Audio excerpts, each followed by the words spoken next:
우리 옆사람과 함께 이렇게 인사하기 소망합니다. 잘 오셨습니다. 우리 한 번 더 인사하기 소망합니다. 함께 은혜 받읍시다.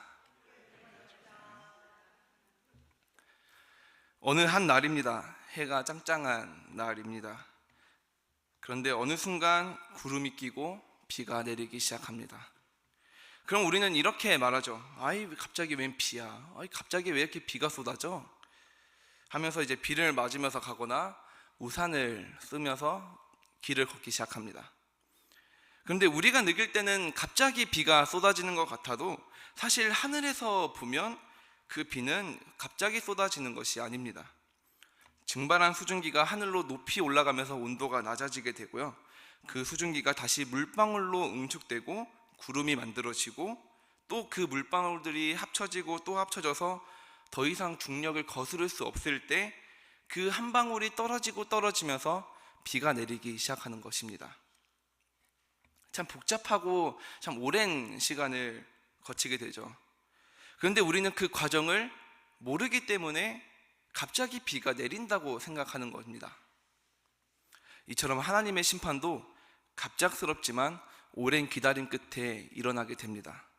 오늘 본문인 2장과 이제 이후에 다룰 3장은 이스라엘이 얼마나 타락했는가를 보여주는 본문입니다. 2장에서는 처음부터 심판의 원인이 나오기 시작하는데 1절 말씀을 보면 그들은 침상에서부터 죄악을 계획하고 그 다음 날에 실행한다고 말합니다. 이 말은 이들의 죄가 절대 실수가 아님을 보여주는 본문입니다. 사람은 누구나 실수를 하죠. 우리도 살다 보면 우리도 모르는 사이에 주변 사람들에게 상처를 줄 때가 참 많고 인지하지 못하는 상황에서 죄를 짓기도 합니다. 그래서 기도할 때 때로는 내가 모르고 있던 그 죄마저 회개할 때가 참 많죠. 하지만 이들은 다릅니다. 그 전날부터 이들은 죄를 계획했고요, 그 계획을 전날에만 계획한 것을 끝나지 않고 그 다음날 실천으로 옮기게 됩니다. 전날 계획했어도 그것이 다음날에 죄인지 알고 회개하고 실천으로 옮기지 않았다면 그것은 죄로 인정되진 않죠. 하지만 그럼에도 그들은 다음날에 실천했다는 것은 그것이 죄라는 사실조차 인지하지 못할 만큼 악해졌다는 증거겠죠. 그것이 이미 죄라는 사실을 인지하지 못하고 있는 것이죠. 2절에서는 그들의 죄악을 구체적으로 묘사합니다. 그들은 가난한 자들을 압제하고 무서운 탐욕으로 하나님의 심판을 자초하기 시작합니다. 탐나는 밭이 있으면 빼앗고, 집이 있다면 그것 또한 빼앗고 다른 이웃들을 학대하기 시작합니다. 그 악해진 이스라엘 앞에 하나님께서 심판을 계획하고 계시죠. 3절 말씀에서 보면 내가 이 족속에게 재앙을 계획하나니 너희의 목이 이에서 벗어나지 못할 것이요 또한 교만하게 다니지 못할 것이라. 마지막에 이는 재앙의 때임이라. 재앙의 때임이라. 그때에는 온전히 망하게 되어 밭을 패역자들에게 빼앗기고 너희들을 조롱하는 시와 노래가 나타나게 될 것이다. 그렇게 되면 분깃에 줄을 댈 자가 없어지게 되는데, 이 말은 하나님께서 죄로 물들어진 그들에게서 상속권을 빼앗고 박탈한다는 말입니다. 일부만 박탈하는 것이 아니고 일부만 빼앗는 것이 아니라 오늘 5절 말씀에서 이렇게 말합니다. 너희 중에 하나도 없느니라. 너희 중에 이 분깃에 줄을 댈 자가 하나도 없느니라. 단 한 명도 여호와의 기업을 이어갈 자가 없을 것이라고. 그 말은 어떻게 보면요, 그들 중에 하나님 앞에 바로 선 사람이 한 명도 없었다는 말입니다. 그 이스라엘 그 수많은 사람들 중에 하나님 앞에 바로 선 자가 단 한 명도 없었다는 말입니다. 모든 사람들이 죄에 물들어져서 하나님을 바라보지 않고 살아가고 있었다는 말입니다. 그래서 5절에서 말하는 것입니다. 너희 중에 하나도, 단 하나도 없느니라.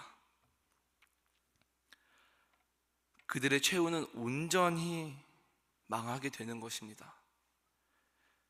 근데 우리도 잘 알다시피 이스라엘이 처음부터 악했던 것은 아닙니다. 우리도 잘 알다시피 그들의 선조들은 믿음 생활을 정말 잘 이어갔습니다. 하나님만 섬기고 땅을 읽어왔고 하나님만 의지하면서 하나님께만 예배하며 하나님만 의지하고 또 예배하고 제사드리며 살아왔습니다.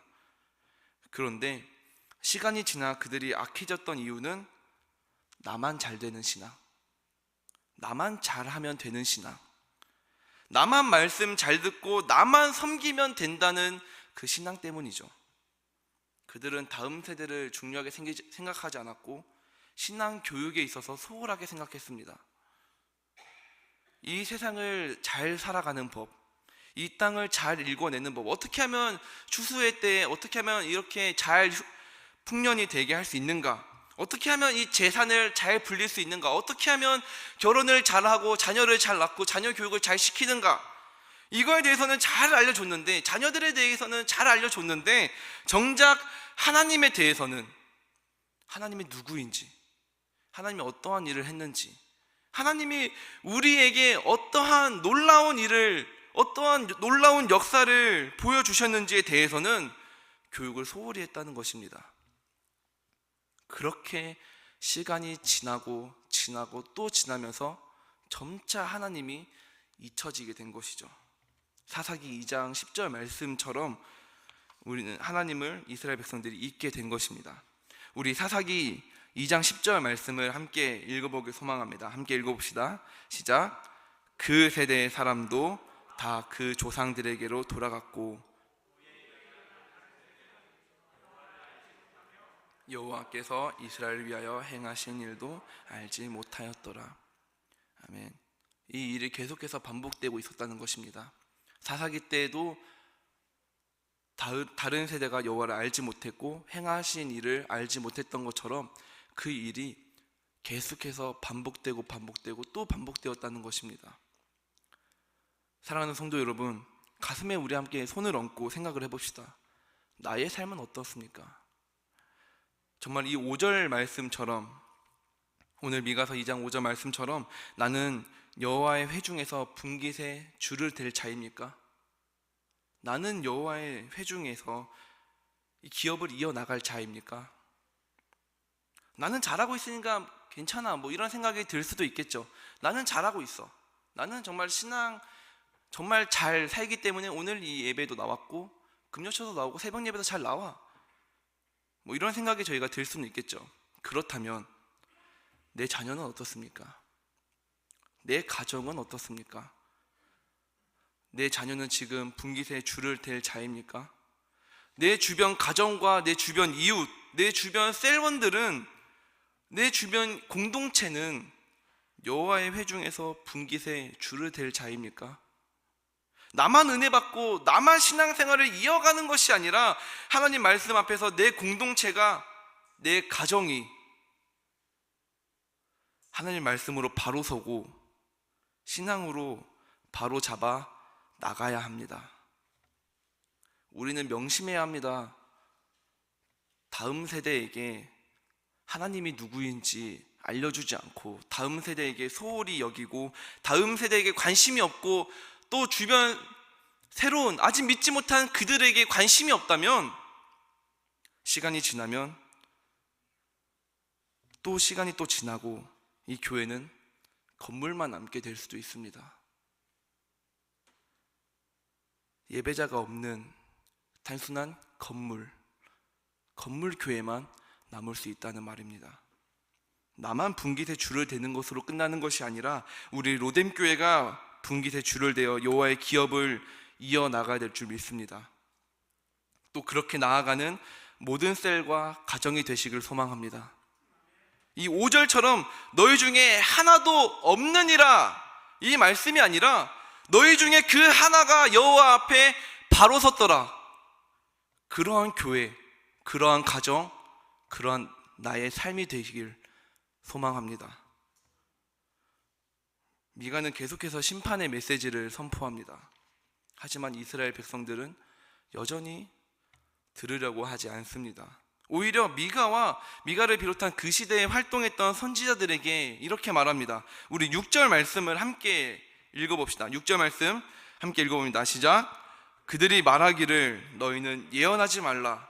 이것은 예언할 것이 아니오늘 욕하는 말을 그치지 아니한다 하는도다. 아멘. 미가가 하는 말이 예언이 아니라, 하나님의 예언이 아니라고 지금 이들은 말하고 있는 것입니다. 그들은 하나님의 예언은, 하나님의 말씀은 듣기 좋은 말만 있어야 한다고 생각했습니다. 심판이나 재앙은 하나님의 말씀과 전혀 상관없는, 어울리지 않는 말씀이라고 그들은 생각을 했습니다. 하나님은 오래 참는 분이시기 때문에, 또 사랑이 많으신 분이기 때문에, 또 노하기를 더디하시는 분이기 때문에 이 정도 죄는 기다려줄 수 있는 분, 이 정도 죄쯤은 참을 수 있는 분이라고 그들은 생각하고 또 생각하면서 죄를 저질러 왔던 것입니다. 그렇게 그들은 거짓 선지자들의 말만 듣고 그 말만 들으면서 살아왔습니다. 거짓 선지자들은 듣기 좋은 말만 합니다. 사람이 듣기 좋은 말만 그들은 외치고 말하고 떠듭니다. 그들은 하나님께서는 우리에게 심판을 행하지 않는다고 말합니다. 하지만 그것은 완전히 틀렸습니다. 하나님은 사랑의 하나님이지만 그와 동시에 심판의 하나님이고 경외의 하나님이십니다. 하지만 그들은 사랑의 하나님만 기억할 뿐, 인자한 하나님만 기억할 뿐, 심판의 하나님은 기억하지 못하고 기억하려 하지도 않습니다. 우리의 삶도 마찬가지입니다. 어떤 교회는 사람이 듣기 좋은 메시지만 전하는 교회도 있습니다. 또 그러한 교회만 찾아가는 성도도 있습니다. 잘 사는 법, 예수님을 믿으면 우리는 복을 받고 내 자녀가 잘 될 것입니다. 믿음으로 살 때 우리 가정에 축복이 찾아올 것이고 물질의 복이 찾아올 것입니다.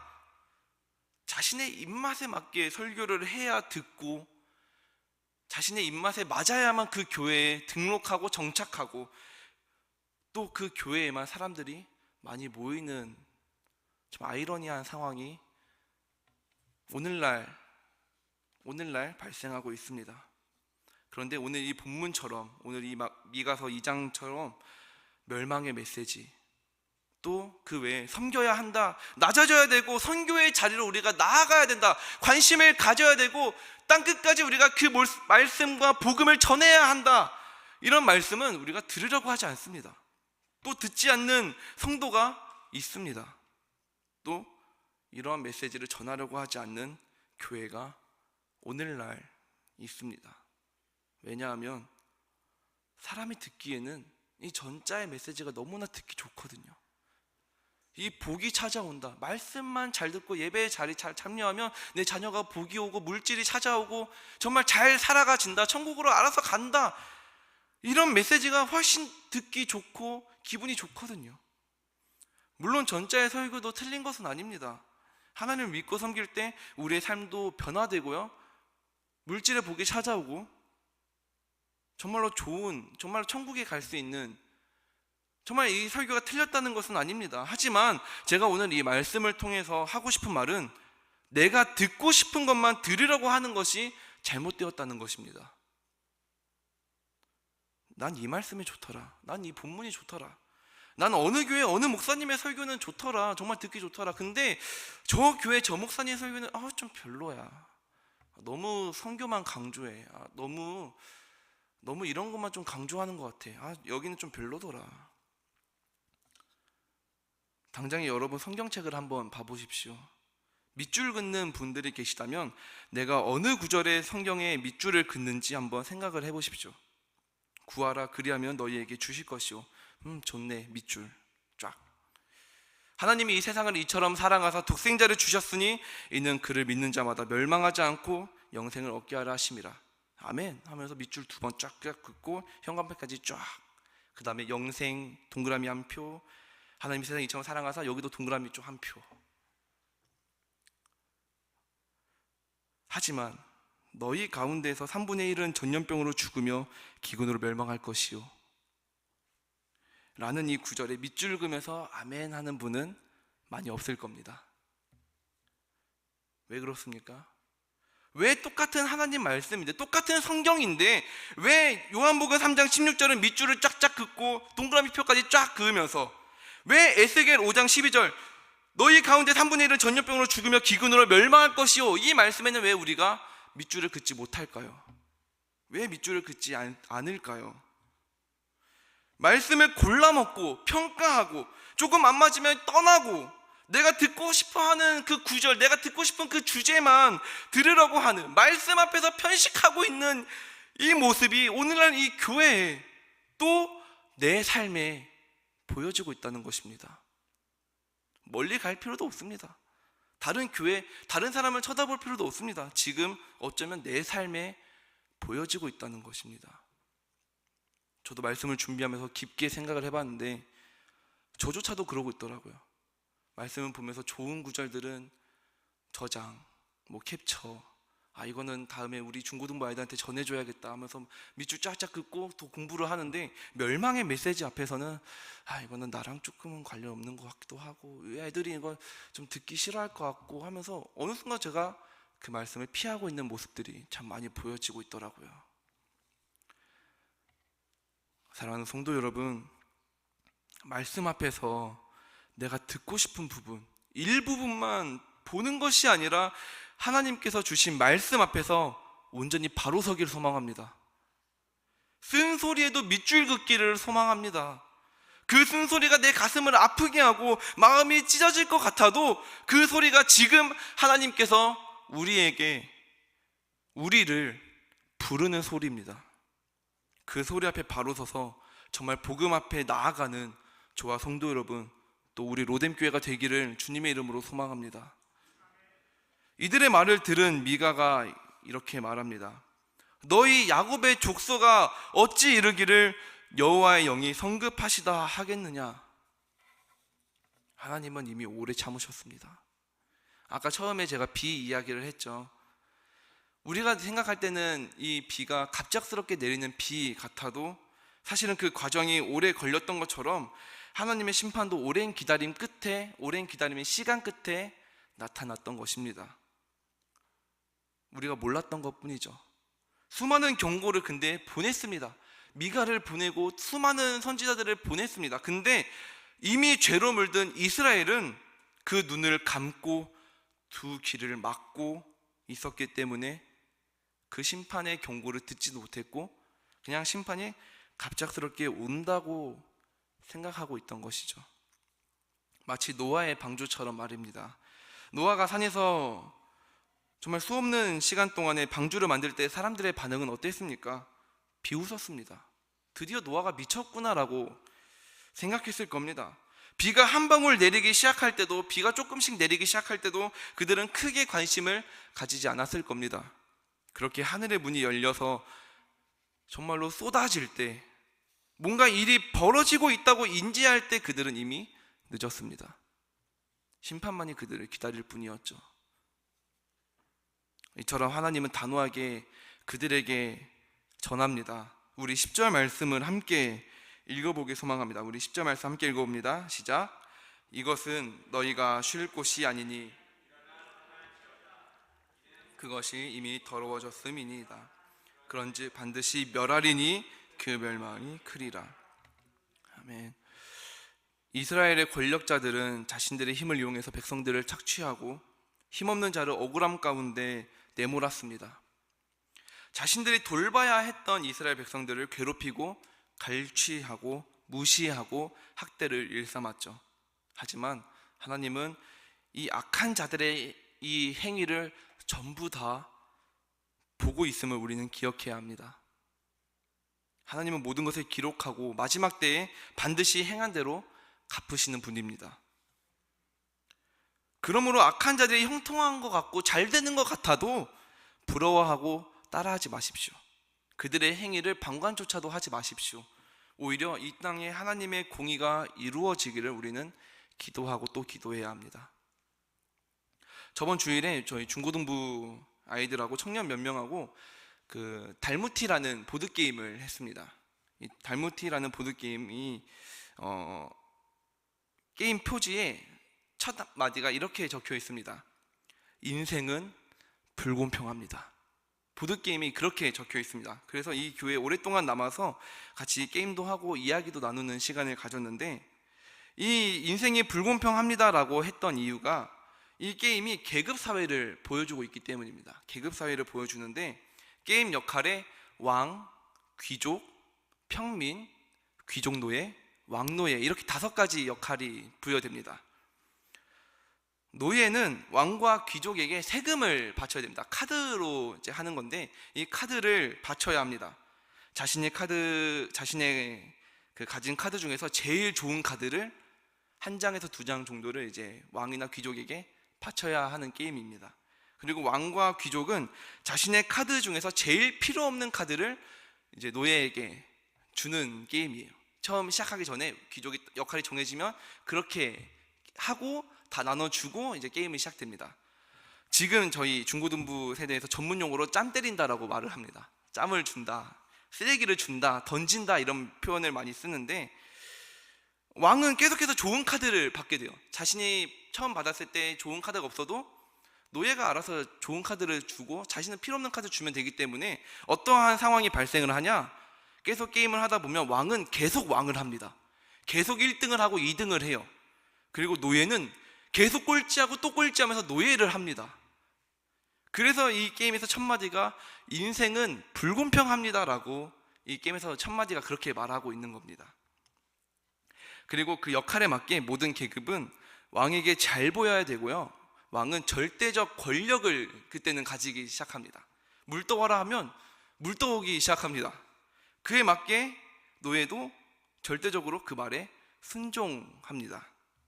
야자 게임이라고 생각하면 조금 이해가 쉬울 수 있습니다.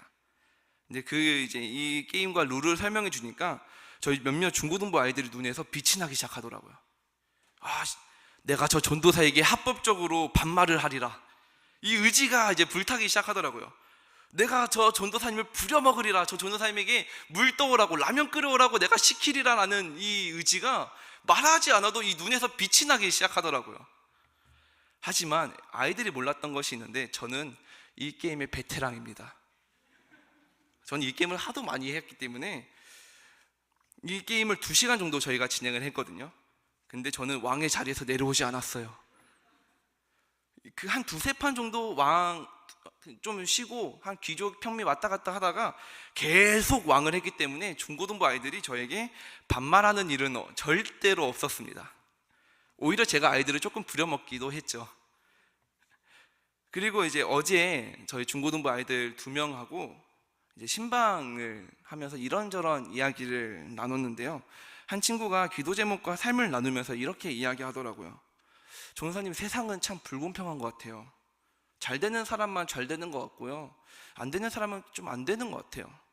마치 달무트할 때 전도사님이 계속 왕했던 것처럼요. 이처럼 오늘 본문에서도 힘 있는 자가 힘 없는 자의 것을 빼앗는 모습이 2절을 통해서 보여지게 되죠. 힘 없는 자는 계속 빼앗기고요, 상처받습니다. 불공평하죠. 하지만 우리가 기억해야 하는 것은, 우리의 하나님께서는 괴롭히는 이 압제자들을 그대로 두지 않으신다는 사실을 우리는 기억해야 합니다.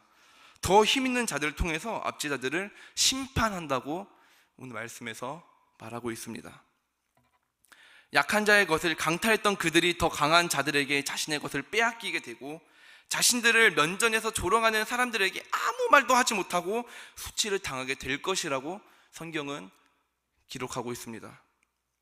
죄를 저지르고 죄악에 속한 자들은 오늘 이 메시지가 심판, 재앙의 메시지로 느껴질 수 있어도, 그 사람들에게서 고통받고 있던 자, 그 슬픔을 바라보고 같이 나누고 있던 자들에게 이 심판의 메시지는 회복의 메시지가 되기도 합니다. 사랑하는 성도 여러분, 이 세상이 불공평하다고 느껴지십니까? 그 속에서 절망하고 계십니까? 오늘 우리의 현실이 불합리하고 불공정하고 좌절하거나 절망하지 마십시오.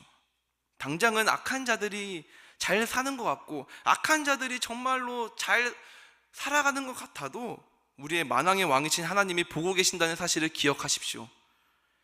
결국 악한 자들과 압제자들은 멸망하고 말 것입니다. 하나님은 지금도 우리를 지켜보고 계시고 이 땅을 살펴보고 계십니다. 그 살아계신 하나님을 기억하고 찬송하길 소망합니다. 이처럼 하나님은 심판의 메시지만 남기지 않고 회복의 메시지도 선포합니다. 성경을 보면 멸망의 메시지가 나와도 그 후에 바로 회복의 메시지가 나온다는 사실을 우리는 알 수 있습니다. 우리 12절 말씀을 함께 읽어보기 소망하는데요, 우리 12절 말씀 함께 읽어봅니다. 시작. 야곱아, 내가 반드시 너희 무리를 다 모으며 내가 반드시 이스라엘의 남은 자를 모으고 그들을 한 초소에 두기를 보스라의 양떼같이 하며 사람들이 크게 떠들 것이며. 이렇게 말합니다. 내가 반드시 너희를 다 모으며 한 초소에 두겠다. 멸망의 메시지가, 멸망이 한번 너희를 휩쓸고 가도 내가 반드시 너희를 멸망으로만 두지 않고 한 자리에 내가 모아두겠다. 그것이 하나님의 남은 자들에 대한 말씀이고 소망을 주는 말씀입니다. 그리고 위로와 소망의 메시지입니다. 아니, 근데 이렇게 회복을 바로 줄 거면 왜 징계를 내리는가? 그 이유는 우리 잠언 말씀을 보면 알 수 있습니다. 잠언 3장 12절 말씀을 우리가 함께 찾고 읽기를 소망합니다. 우리 잠언 3장 12절 함께 읽어봅니다. 시작. 대저 여호와께서 그 사랑하시는 자를 징계하시기를 마치 아비가 그 기뻐하는 아들을 징계함 같이 하시느니라. 아멘. 징계, 하나님의 목적은 이스라엘 멸망이 아닙니다. 징계는 멸망이 아니라 바로 잡는 것입니다. 사랑하니까 징계를 내리는 겁니다. 이렇게라도 해야 이 백성들이 정신 차리고 복음 앞에 바로 서기 때문에. 징계를 내릴 때 가슴은 너무나 아프지만 더 큰 죄악으로 가는 것을 막기 위해 하나님께서 징계를 허락하는 것입니다. 매를 대더라도 내가 너를 끝까지 포기하지 않으리라. 내가 징계를 내리더라도 내가 너를 끝까지 포기하지 않고 자녀 삼으리라. 인터넷에서 제가 한 글을 본 적이 있습니다. 대학 관련된 글이었는데요, 이런 말을 하더라고요. 교수님은 그 학생이 진짜 싫으면 F를 주지 않습니다. 그 학생이 진짜 싫으면 D를 줍니다. 다신 보기 싫기 때문에. F를 주면 다시 봐야 되거든요. 그러니까 D를 주고 낮은 점수를 그냥 주고, 너 다신 내 수업 듣지 마, 나 너 보기 싫어, 이렇게 그냥 F보다는 오히려 D를 준다고 하더라고요. 마찬가지입니다. 만약에 하나님께서 우리를 포기하셨다면 징계조차도 내리지 않았을 겁니다. 그냥 그렇게 살다가 죽게 내버려 두셨을 겁니다. 하지만 포기하지 않으셨기 때문에, 끝까지 자녀 삼아 주셨기 때문에 징계를 내리고 다시 돌아오기를 원하는 마음으로, 부모의 심정으로 지켜보고 계신다는 것이죠. 우리 한 명 한 명을 바라보고, 내 자녀야, 내 사랑하는 자녀야, 돌아오라. 이제 세상을 바라보지 말고 나를 바라보아라. 그렇게 기다리고 계신 주님의 사랑과 인내를 경험하길 소망합니다. 13절을 보면 길을 여는 자가 그들 앞에 올라가고 그들은 길을 열어 성문에 이르러서는 그리로 나갈 것이며 그들의 왕이 앞서가며 여호와께서는 선두로 가시리라. 길을 여는 자, 그의 양 앞에 행하는 자는 하나님과 그 어린 양 예수님을 나타내고 있습니다. 예수님은 목적 없는 양같이 죄로 물들어진 우리를 불쌍히 여기시고 십자가에 죽으시고 부활하시면서 우리의 죄를 용서하고 우리를 구원해 주셨습니다. 지금까지도 우리에게 은혜를 허락하시고 구원을 선물로 주고 계십니다. 그리고 여호와께서 어디에 선다고 13절에서 기록합니까? 선두에 서서 앞서 나간다고 전합니다. 우리가 앞서가는 것이 아닙니다. 우리가 앞서가는 것이 아닙니다. 하나님께서 우리의 삶 가운데 선두자 되시고 우리는 그 뒤를 따르는 존재라는 사실을 기억하길 바랍니다. 사랑하는 성도 여러분, 하나님을 선두로 세우고 세상으로 나아가십시오. 말씀을 이제 정리하고자 합니다. 여러분의 시선은 지금 어디에 있습니까? 하나님의 심판이 준비 중인 이때에 내 시선은 지금 어디에 향해 있습니까? 하나님만 바라보길 소망합니다. 내 생각으로 하나님의 심판을 판단하지 마십시오. 비는 갑자기 쏟아지지 않습니다. 이미 준비하고 계시고 우리의 모든 것을 보고 계신다는 사실을 기억하면서 겸손한 자세로 살아가십시오. 말씀을 골라 먹는 것이 아니라 한 말씀 한 말씀 앞에 바로 서 나가길 소망합니다. 오늘 이 말씀을 듣고 각자의 삶 속에 우리가 살아갈 때 하나님이 살아계신다는 사실을 기억하고 여호와의 회중의 분깃에 줄을 대는 여러분과 가정, 교회와 여러분의 셀이 되시기를 주님의 이름으로 소망합니다.